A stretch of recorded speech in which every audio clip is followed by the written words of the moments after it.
The views and opinions expressed on this program are not necessarily those of this station, JVC Broadcasting Management, or its sponsors. With so many people living longer, the fear of outliving your money becomes a reality for many of us. Will I be a financial burden? Will I outlive my money? How will I be remembered? My name is Neil Himmelstein, president of Main Street Planning Group. Please contact me by visiting mainstreetplanninggroup.com. That's mainstreetplanninggroup.com, or call 631-647-4694. I will introduce you to strategies that will guarantee you will not outlive your money, that can guarantee you will not be a burden on your loved ones. Through a collaborative approach, we will uncover solutions that offer tax-efficient strategies, lifetime income, and legacy planning, choice, organization, direction, and education. That is the code we stand behind. Contact mainstreetplanninggroup.com. That's mainstreetplanninggroup.com, or call 631-647-4694. And listen to me every Friday at 3 p.m. as I host the Main Street Code for Financial Success, right here on 103.9 LI News Radio.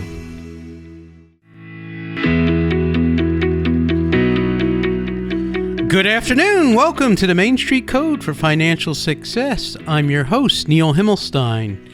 When we talk about code, we talk about choice, organization, direction, and education. This is the magic thing when you're doing planning. We work with hundreds of advisors across the United States dealing with issues of life insurance, disability, long-term care, fixed annuities. And we advise the advisors. We do back office work as a wholesaler, and we also consult with clients, and we also help you put together your financial team. I think it's very important that everyone have a financial team. I want to wish everyone a very happy new year. And with the new year means you need to plan, and we need to reflect what happened last year and the year before, and now plan now for the future. And you probably hear this every day, but I think it's worth repeating that what I found last year is you have many people who are sitting on the fence and watching the world go by and turning on the news and listening about COVID and listening about politics, and they're not doing anything for themselves.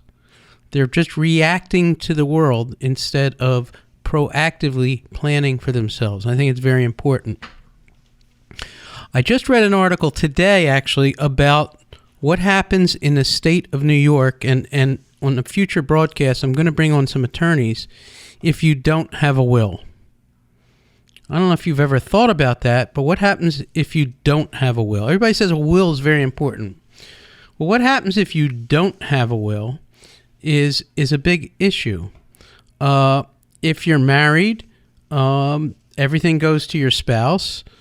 But if you have a child and you die without a will, what happens is your spouse gets the first $50,000 and the rest goes to your child or children, and it's split up 50-50. Therein lies a big problem. If your child's not of age, any money or a house or anything can be tied up in a situation where it goes into the courts. The courts can sit on money for 3 years or longer until they get to it, till they decide where money goes and how money gets distributed. And I recently talked to an attorney who has a situation where this woman had died and the house was in her name, and it's a heavily mortgaged house, and she passed away, and the 17-year-old child is really the person who's inheriting the house with a big mortgage, and therein lies a big problem. It's been tied up in court for years. The house is underwater. There's a big mortgage. So you need to have a will and you need to plan. Just like when we're getting married, one of the things that many couples do is they do a prenup. I'm going to say by majority, people in wealthy families who do a prenup, but I'd say the majority of people don't, because they trust the person they're getting married to, and they don't do a prenuptial agreement. And a prenuptial agreement is really a plan for what if. And it's incorporated into your what if happens, What are we going to do in this scenario? Because the family wants to protect its money or its assets, so they do a prenup. But it also is very important that we do these agreements ahead of time. Now, once you decide to get married, and I'm going to relate this to a business as well, and you have this prenup, you want to fund it with money. What if the one party of the person can't, is providing the income? What happens? So we enter into a life insurance contract between the husband and the wife that if one party passes, there'll be money there so that they can pay for their mortgage and live on their lives. I think it's very important that this be done. So not only are the wills important, the prenup, the legal is important, and then the insurance has to all kind of agree. The same scenario occurs. Now that couple has a child, and we talked about what the issues are there. If there's no will in place, if there's no agreement in place, and if there's no insurance in place. The insurance is an integral part of all the planning process, and it's integrated into the will and everything that you do in your whole plan, whether you're using a CPA or an accountant, an attorney, and an insurance professional. All these things have to come into play, and they're all part of the planning process. Now, next week, I'm going to be talking with another radio host, Scott Cheslowitz, about businesses and business formation. Many businesses are started by a handshake, and you have a friend or you have an idea and you start a business and you bring a friend in. And because you trust that friend implicitly, you don't really put together formal agreements. Well, your business needs to have a will, because you have to question what happens if my business partner can't come to work the next day. What if he's disabled? What if, God forbid, he passes away? Who's going to take over his reign of the business? Well, by default, without a business will, without a personal will, therein lies the problem. You could be in business with your business person's spouse, for instance. That person may or may not know what your business is all about, but all of a sudden they own half of what you've built with that partner. So that's very important, and this is also where insurance comes into play in the planning process. So not only do you need to get yourself organized legally and plan, but you also have to get the proper insurance. So not only with a CPA and an accountant, or an accountant and an insurance person and an attorney, all these things have to be in proper place. And things change. Business gets bigger. Business gets smaller. You have a child. You buy another business. Without planning all along the way, and they change even as we get older, and let's say we're working for a company, things still are always changing. The world is changing every freaking minute. The world is changing. You need to adjust and adapt your plans along the way. So you're never too old to plan, nor are you never too young to plan, nor also you have to continually update and revise your plans because things happen along the way. Now, this past year, these last 2 years, we've dealt with a pandemic that has greatly, greatly affected our lives. Many of us are working from home, and we have children at home, and we're working remotely, or we're not working, or we're working part-time. All these different changes are happening, but we're not necessarily thinking about ourselves and how are we adapting to this new world with the pandemic. If our job is changing and we realize we're not satisfied, how are we going to make a change? You can't stay stuck in the mud. You have to plan, and you can't wait for the world to fall before you do your own planning. So I strongly suggest you reach out to myself at 631-647-4694. Have your advisors reach out to me, and so that we can quarterback a big plan for your future. Your future, you need to think about. You can't rely on other people to think about it. The future is changing every day, and you have to plan for it. So whether it's life insurance, investments, legal, you need to plan. You're listening to the Main Street Code for Financial Success. I will be back in just a minute. We'll see you after the commercial break. Thank you.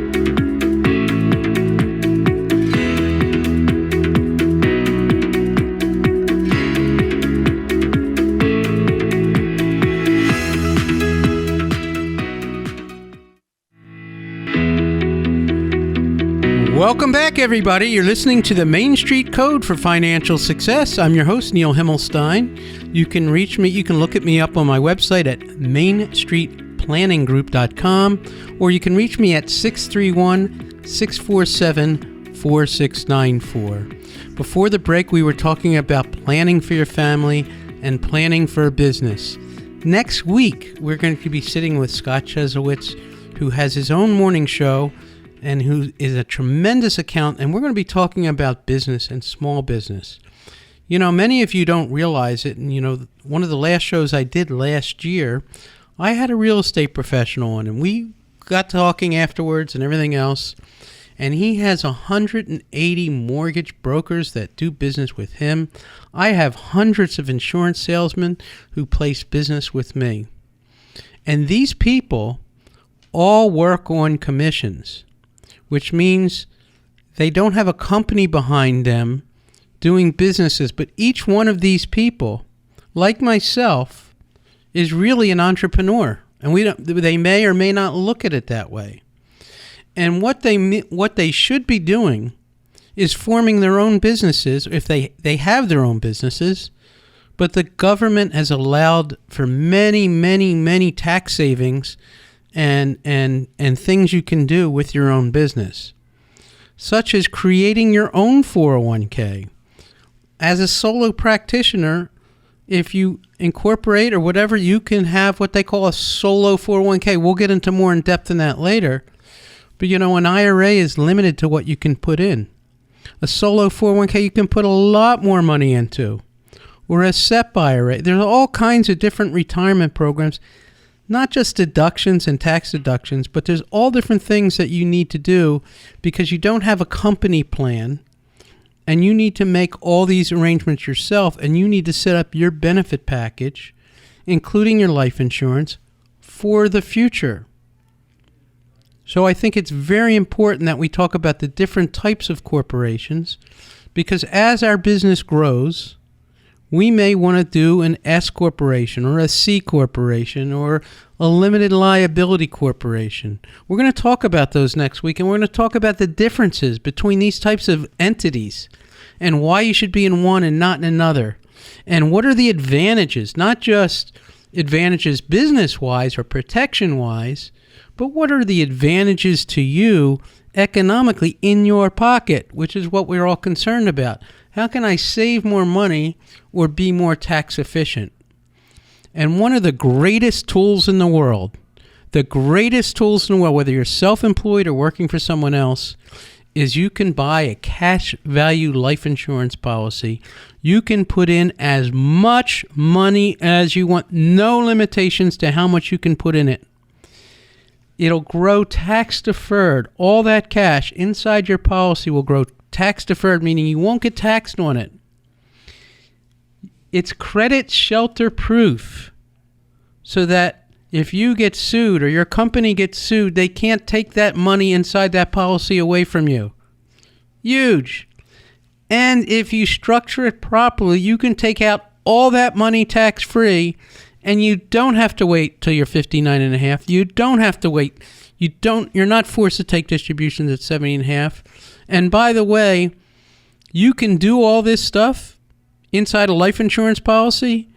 And if things go wrong, you have the benefit of life insurance having a tax-free death benefit along the way. You could have disability inside that. So your disability. So if I can't work, I could have the insurance company pay whatever the amount I agreed into the policy. What an amazing thing. I could self-fund my retirement with an insurance company. Once I get it going and then something happens along the way, I'm covered. I'm covered if I pass away, my family's protected, and then we need to structure these programs are so important. What a great asset to have. Maybe in addition to your IRA or your 401k or your Roth IRA. Again, there's no restrictions to how much you can put in. There's no restrictions to when you could take your money out. And once it's in there, it's all tax deferred, tax-free money, tax-free death benefit. There's no other product in the world but life insurance that can do all these magical things. And it's all protected and it's credit shelter proof. So if you're in a high net worth or you're a doctor or even a landscaper and you want to put away money or whatever your occupation is, what a great asset to have and what a great family thing to do for your family. You know, many families do not prepare. And the hard part is the scramble afterwards. In the beginning of the show, I talked about having a will. A will is the most basic thing that you need to do in your planning structure. Having life insurance is a wonderful thing. And when you have a will and you want your spouse to get everything or you want your kids to have something, that will is the doctrine that will take you to what you want done after you're not there. So while you're sitting there, maybe in your casket or looking down, you want to make sure everybody's taken care of, and you don't want to make sure everybody's fighting and scratching and clawing and people are taking your money right and left that you've worked a lifetime to provide for your family. You want it to go where you want it to go. So you can control that with proper planning. Now, if you've bought life insurance in the past, you want to know what kind of life insurance you have. Many people, and I understand, including myself, early on in life we buy a lot of term insurance. And the term insurance is great. It leverages a major death benefit. You're renting the death benefit for a certain amount of years, just like renting a house. Whether you're renting for 10 years, 20 years, or 30 years, it really doesn't have the advantage of that cash buildup. What it does do is leverage a large lump sum death amount for very few dollars. But you want to, even if you buy a term insurance plan, okay, you want to make sure that that plan is convertible to something permanent. Because along the way, we're all very healthy and feeling great at 20. At 30, we start to, maybe we're not feeling so good, but things could happen along the way. And if the plan is convertible, if it's the right kind of plan, even term insurance, you want it to convert to something that will last you a lifetime. And many of these things you buy on the internet or you call 1-800 are not convertible. And they're when I mean convertible, it means you can protect your health from the time you buy it. If I bought it at age 40 and I bought $1 million term insurance policy and it's convertible, and I'm in the best of health, and at age 50, I now have high blood pressure and high cholesterol and diabetes and all these crazy things that could happen, or long-term COVID, whatever it is, I may be protected if I have the right plan. Say, you know what, I want this for the rest of my life. I can get that preferred best class health that I had at 40 and not have to re-qualify medically. That's what we mean by convertibility. And many of the cheap terms out there aren't convertible, or many of the term insurance policies we may have bought 5 years ago The companies are no longer issuing new policies, and the policy you can convert to is probably the worst policy in the world that you'd ever want, because the insurance company knows, hey, we don't have to protect it. And very specifically, if you bought a MetLife policy and you're thinking of converting it, sorry, very horrible products to convert to. ING, which became Voya, basically left the market. North American, another cheap term company, they left the market. A reinsurance has it. You're listening to the Main Street Code for Financial Success. Please reach out, 631-647-4694. This is Neil Himmelstein. You have a terrific weekend. Thanks again.